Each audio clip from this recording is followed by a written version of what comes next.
اعوذ باللہ من الشیطان الرجیم بسم اللہ الرحمن الرحیم رب اشرح لی صدری ویسر لی امری واحلل عقدۃ من لسانی یفقہوا قولی۔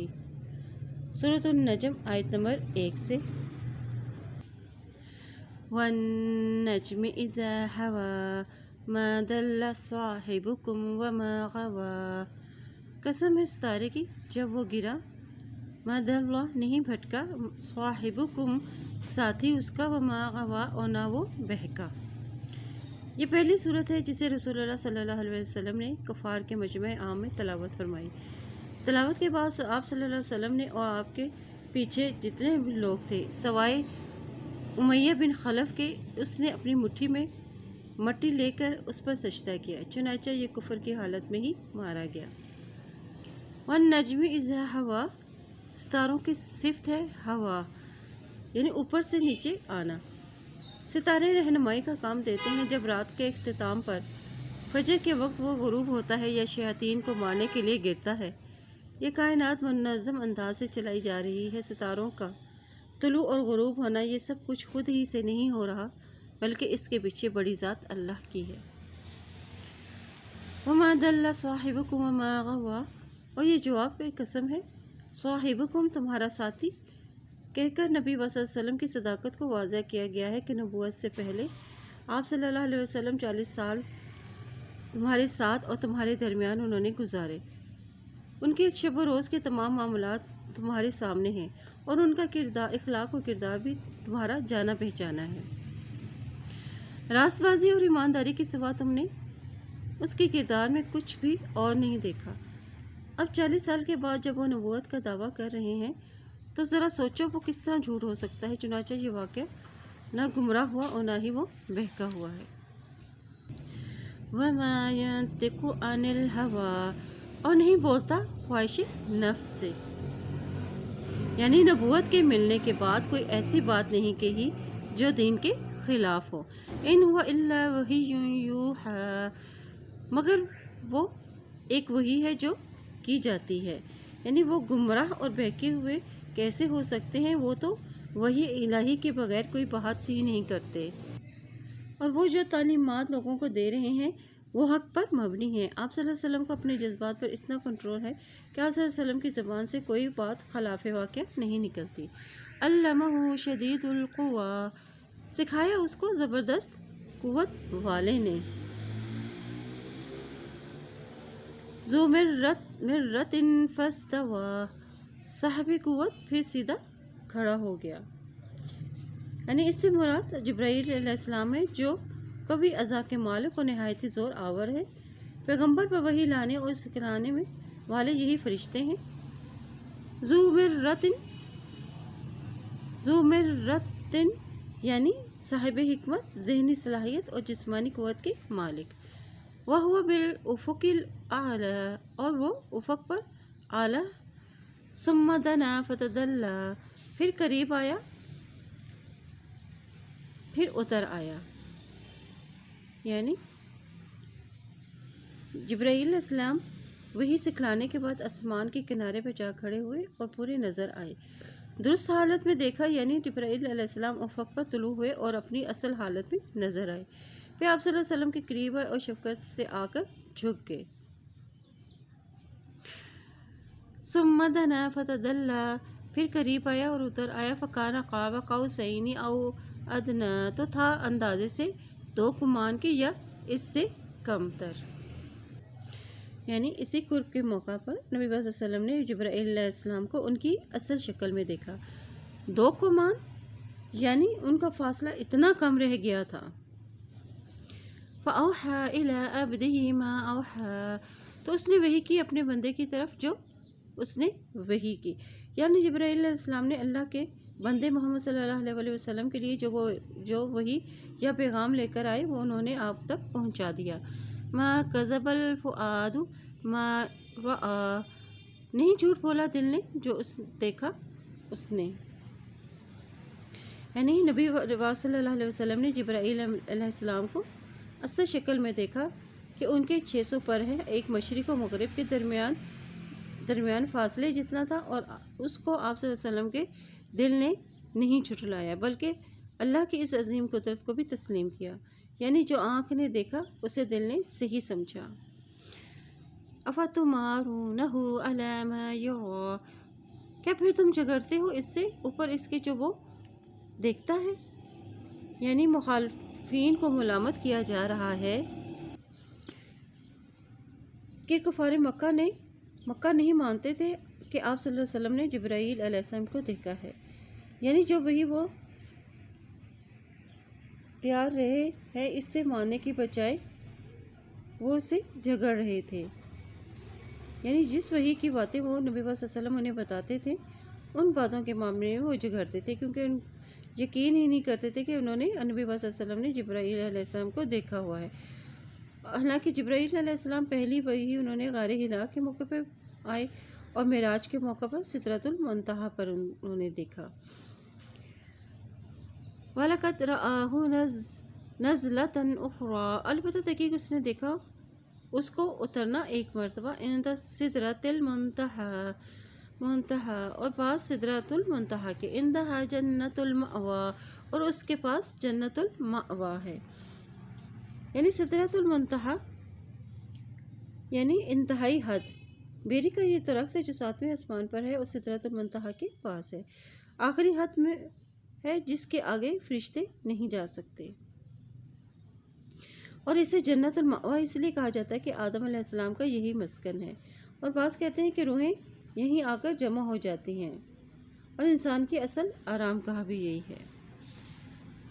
اِذْ یغشی السِّدْرَۃَ مَا یغشیٰ، جب چھا رہا تھا سدرہ پر جو کچھ چھا رہا تھا، یعنی سدرۃ المنتہا کی اس کیفیت کا بیان جب شب معراج میں آپ صلی اللہ علیہ وسلم نے اس کا مشاہدہ کیا، سونے کے پروانے اس کے گرد منڈلا رہے تھے اور فرشتوں کا عکس اس پر پڑ رہا تھا۔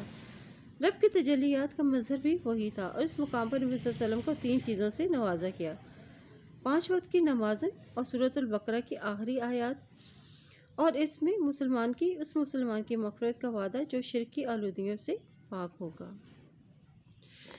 ما زاغ البصر وما طغیٰ، اور نہیں کجی کی نگاہوں نے اور نہ ہی وہ حد سے بڑھیں، یعنی تجلیات الہی نور اور اللہ کی قدرت کی نشانیاں دیکھ کر آپ گھبرائے نہیں، اور اس نور کے اندر اتنی خوبصورتی تھی کہ آپ کی آنکھیں ادھر ادھر بھی نہ بہکی اور نہ ہی حد سے بڑھی۔ لَقَدْ رَأَىٰ مِنْ آیَاتِ رَبِّهِ الْكُبْرَىٰ، البتہ تحقیق اس نے دیکھی اپنے رب کی نشانیوں میں سے بڑی۔ اب ان نشانیوں میں نے کیا دیکھا کہ جبرائیل علیہ السلام کو اور سدرۃ المنتہا کو بھی دیکھا، اور دیگر قدرت کا مشاہدہ بھی انہوں نے کیا، پروانوں کا دیکھنا، پھر جنت و دوزخ کا، پھر انبیاء کرام سے ملاقات، اور برے اعمال والوں کے انجام بھی دکھائے گئے، اور حضرت بلال علیہ السلام رضی اللہ عنہ کے قدموں کی بھی چاپ سنی۔ أَفَرَأَيْتُمُ اللَّاتَ وَالْعُزَّىٰ وَمَنَاةَ الثَّالِثَةَ الْأُخْرَىٰ، کہ پھر دیکھا تم نے لات کو اور عزیٰ کو اور منات کو اور تیسری ایک اور۔ أَلَكُمُ الذَّكَرُ وَلَهُ الْأُنثَىٰ، کیا تمہارے لیے لڑکے ہیں اور اس کے لیے لڑکیاں ہیں؟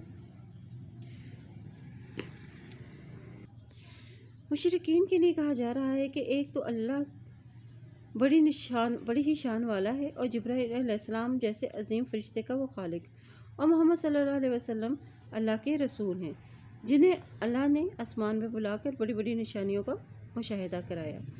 کیا جن بتوں کی تم عبادت کرتے ہو ان کے اندر کیا یہ خوبیاں موجود ہیں؟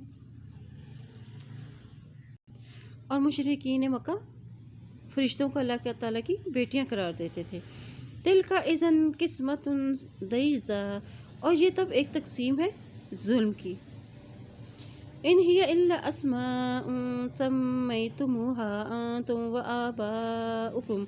وَآبَاؤُكُمْ مَا أَنزَلَ اللَّهُ بِهَا مِنْ سُلْطَانٍ إِنْ يَتَّبِعُونَ إِلَّا الظَّنَّ وَمَا تَهْوَى الْأَنفُسُ وَلَقَدْ جَاءَكُمْ مِنْ رَبِّكُمُ الْهُدَىٰ، اور نہیں وہ مگر کچھ نام رکھے ہیں تم نے اس کے، اور تمہارے آباء و اجداد نے، نہیں نازل کی اللہ نے ساتھ اس کے کوئی دلیل، اور نہیں وہ پیروی کرتے مگر گمان کی اور خواہش نفس کی، البتہ تحقیق آئی ان کے پاس ان کے رب کی طرف سے ہدایت۔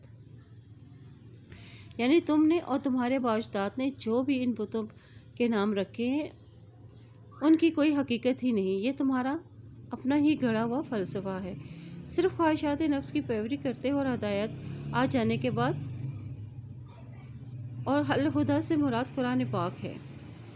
ام للانسان ما تمنا، یا انسان کے لیے ہے جو وہ تمنا کرے، یعنی یہ جو چاہتے ہیں کہ ان کے لیے یہ معبود انہیں فائدہ پہنچائیں گے، ان کی سفارش کریں گے، تو ایسا ممکن نہیں۔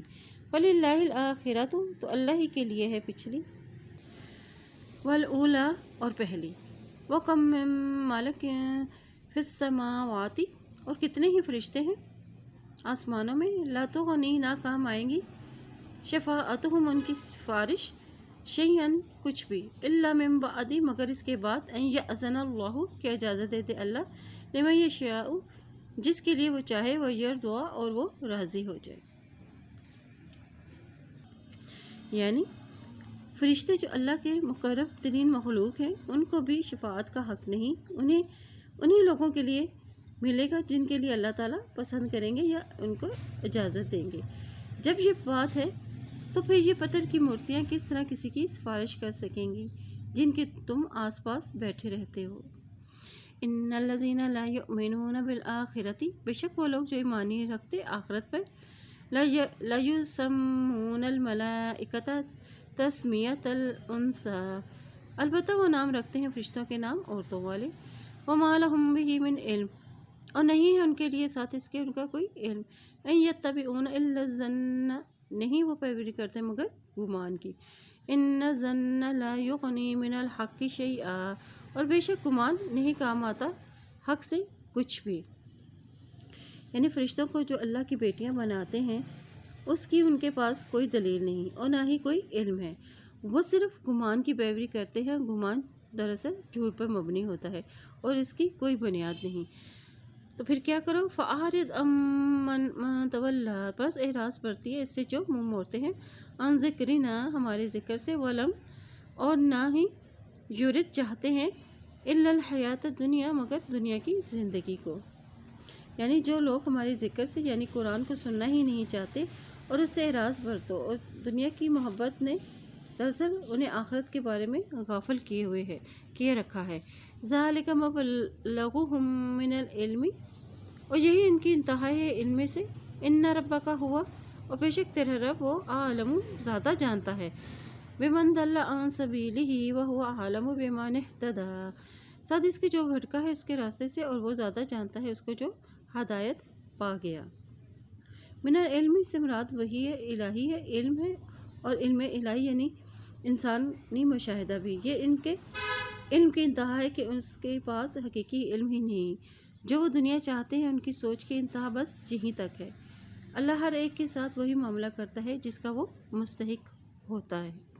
وَلِلَّهِ مَا فِي السَّمَاوَاتِ وَمَا فِي الْأَرْضِ، اور اللہ ہی کے لیے ہے جو کچھ آسمانوں میں جو کچھ زمین میں ہے، لِيَجْزِيَ الَّذِينَ أَسَاءُوا بِمَا عَمِلُوا وَيَجْزِيَ الَّذِينَ أَحْسَنُوا بِالْحُسْنَىٰ، تاکہ بدلہ دے ان لوگوں کو جنہوں نے برا کیا ساتھ اس کے جو انہوں نے عمل کیے، اور بدلہ دے ان لوگوں کو جنہوں نے اچھا کیا ساتھ بھلائی کے۔ یعنی ہدایت اور گمراہی اللہ ہی کے ہاتھ میں ہے، وہ جس کو چاہے ہدایت سے نواز دے اور جسے چاہے گمراہی کے گڑھے میں ڈال دے، اور یہ کس لیے ہے، تاکہ نیکوکاروں کو اللہ تعالیٰ ان کی نیکیوں کا اور بدکاروں کو ان کی بدی کا ان کا بدلہ دے۔ الذین یجتنبون کبائر الاسم، اور وہ لوگ جو اجتناب برتتے ہیں برے گناہوں سے، والفواحش، اور بے حیائی کی باتوں سے، الا اللمم، مگر جھوٹے گناہ، ان ربک واسع المغفرہ، بے شک تیرا رب وسیع مغفرت والا ہے، ہوا عالم بکم اذ انشأکم من الارض، اور زیادہ وہ جانتا ہے تم کو جب اس نے پیدا کیا تم کو زمین میں، وانتم، اور جب تم تھے اجنۃ فی بطون امہاتکم، نہ پختہ بچے تھے پیٹوں میں اپنی ماؤں کے، فلا تزکوا انفسکم، بس نہ تم پاک ٹھہراؤ اپنے نفسوں کو، وہ عالم، وہ زیادہ جانتا ہے، بمن اتقی، اس کو جو تقوی اختیار کرے۔ اب کبائر الاسم، یعنی وہ گناہ جس پر عذاب کی وعید ہو اور جس پر اللہ اور اس کے رسول کی نے لعنت کی ہو، اور والفواحش یعنی کھلی بے حیائی جو دیکھنے میں بری لگے، یعنی زنا اور لواطت، الا اللمم یعنی کسی گناہ کا محض دل میں خیال کرنا، عملاً اس کے قریب نہ جانا۔ اللہ جن لوگوں کی مغفرت فرمائے گا وہ کبائر گناہ اور فواحش سے اجتناب کرنے والے ہوں گے۔ بے شک اللہ تعالیٰ بخشنے والا ہے، وہ تمہیں بخوبی جانتا ہے جب اس نے تمہیں پیدا کیا تھا اور جب کہ تم اپنی ماؤں کے پیٹوں میں تھے، جہاں کوئی تمہیں دیکھنے والا بھی نہ تھا، اور وہاں بھی اللہ نے تمہارے سارے حوال سے واقف تھا۔ پھر تمہیں اپنی پاکیزگی بیان کرنے کی کیا ضرورت ہے؟ مطلب یہ کہ ایسا نہ کرو تاکہ ریاکاری سے تم بچ جاؤ، اور نیکیاں کر کے اس کا تذکرہ کرنا بھی بہت پرہیزگار ہوں، یعنی میں بہت پرہیزگار ہوں، میں تہجد گزار ہوں، اور اپنے آپ کو دوسروں سے بہتر نہ سمجھیے، کیونکہ اللہ تعالیٰ تقویٰ کرنے والوں کو خوب جاننے والا ہے۔ افرأیت الذی تولی، کیا بھلا دیکھا تم نے اس شخص کو جو منہ موڑ گیا، وأعطى قلیلا وأکدی، اور اس نے دیا تھوڑا سا اور پھر بند کر دیا۔ تولی یعنی نیکی کی طرف آتے آتے اپنی پچھلی حالت میں آ گیا، یعنی آسان کام تو کر لیا اور مشکل کام کو چھوڑ دیا۔ وأعطى قلیلا وأکدی یعنی تھوڑا سا دے کر ہاتھ روک لینا یا تھوڑی سی اطاعت کر کے پیچھے ہٹ جانا۔ وأکدی کے معنی ہے زمین کھودتے کھودتے سخت پتھر آ جائے اور کھدائی ممکن نہ ہو، بالآخر وہ کھدائی چھوڑ دے۔ یہی سے اس کا استعمال اس شخص کے لیے کیا جانے لگا جو کسی کو کچھ دے لیکن پورا نہ دے، اور کوئی شخص کام شروع کرے مگر اس کو مکمل نہ کرے۔ وَعِندَهُ عِلْمُ الْغَيْبِ فَهُوَ يَرَىٰ، کیا اس کے پاس علم غیب ہے تو وہ دیکھ رہا ہے، یعنی کیا وہ دیکھ رہا ہے کہ اس نے فی سبیل اللہ خرچ کیا ہے تو اس کا مال جو خرچ ختم ہو جائے گا، خرچ کرنے سے ختم ہو جائے گا؟ نہیں، غیب کا یہ علم اللہ ہی کے پاس ہے۔ دنیا کی محبت انسان کو آخرت سے غافل کر دیتی ہے۔ ام لم ینبأ بما فی صحف موسیٰ، کیا نہیں خبر دیتا ساتھ اس کے صحیفوں میں موسیٰ علیہ السلام کے، وابراہیم الذی وفا، اور ابراہیم علیہ السلام جس نے وفا کی۔ الا تزر وازرۃ وزر اخری، کہ نہیں کوئی بوجھ اٹھائے گا کوئی بوجھ اٹھانے والا بوجھ دوسرے کا، یعنی جس طرح کوئی دوسرے کے گناہ کا ذمہ دار نہ ہوگا، اسی طرح آخرت میں اسے انہی چیزوں کا اجر ملے گا جن میں اس نے محنت کی ہوگی، اور جس کی کوشش کرے گا وہی اسے اجر ملے گا۔ حدیث شریف میں بھی ہے کہ مرنے کے بعد 3 چیزوں کا سلسلہ جاری رہتا ہے، تو وہ بھی دراصل انسان کے اپنے ہی عمل ہیں جو کسی نہ کسی انداز سے اس کی موت کے بعد جاری رہتے ہیں۔ اولاد کو نبی صلی اللہ علیہ وسلم نے خود انسان کی کمائی قرار دیا ہے۔ وَأَن لَّيْسَ لِلْإِنسَانِ إِلَّا مَا سَعَىٰ، اور یہ کہ نہیں انسان کے لیے مگر جو اس نے کوشش کی۔ وَأَنَّ سَعْيَهُ سَوْفَ يُرَىٰ، اور یہ کہ اس کی کوشش عنقریب دیکھی جائے گی، یعنی دنیا میں اس نے اچھا یا برا جو بھی عمل کیا ہوگا چھپ کر یا اعلانیہ طور پر قیامت والے دن سامنے آ جائے گا، پھر اسے اس کے عمل کے مطابق بری جزا بھی ملے گی۔ ثم یجزاہ الجزاء الاوفیٰ، پھر بدلہ دیا جائے گا اس کو بدلہ پورا۔ وَأَنَّ إِلَىٰ رَبِّكَ الْمُنتَهَىٰ، اور بے شک تیرے رب کی طرف انتہا ہے، یعنی دنیا میں جو کچھ بھی ہوتا ہے وہ اللہ ہی کے اذن سے ہوتا ہے۔ ہنسنے اور رونے کے اسباب بھی وہی پیدا کرتا ہے، زندگی اور موت بھی وہی دیتا ہے، اسی کے اختیار میں ہے، اور انسانوں کے جوڑے بنانا اور اسے دوبارہ جی اٹھانا بھی اسی کے اختیار میں ہے۔ وَأَنَّهُ هُوَ أَضْحَكَ وَأَبْقَىٰ وَأَنَّهُ هُوَ أَمَاتَ وَأَحْيَا وَأَنَّهُ خَلَقَ الزَّوْجَيْنِ الذَّكَرَ وَالْأُنثَىٰ، اور بے شک تیرا رب کی طرف انتہا ہے، بے شک وہی ہے جس نے ہنسایا اور رلایا، اور بے شک وہی ہے جس نے موت دی اور زندہ کیا، اور بے شک وہی ہے جس نے پیدا کیا جوڑوں کو نر اور مادہ کی شکل میں۔ من نطفۃ اذا تمنیٰ، نطفے سے جب وہ ٹپکایا جاتا ہے۔ وَأَنَّ عَلَيْهِ النَّشْأَةَ الْأُخْرَىٰ، اور بے شک اس پر دوسری دفعہ جی اٹھنا ہے۔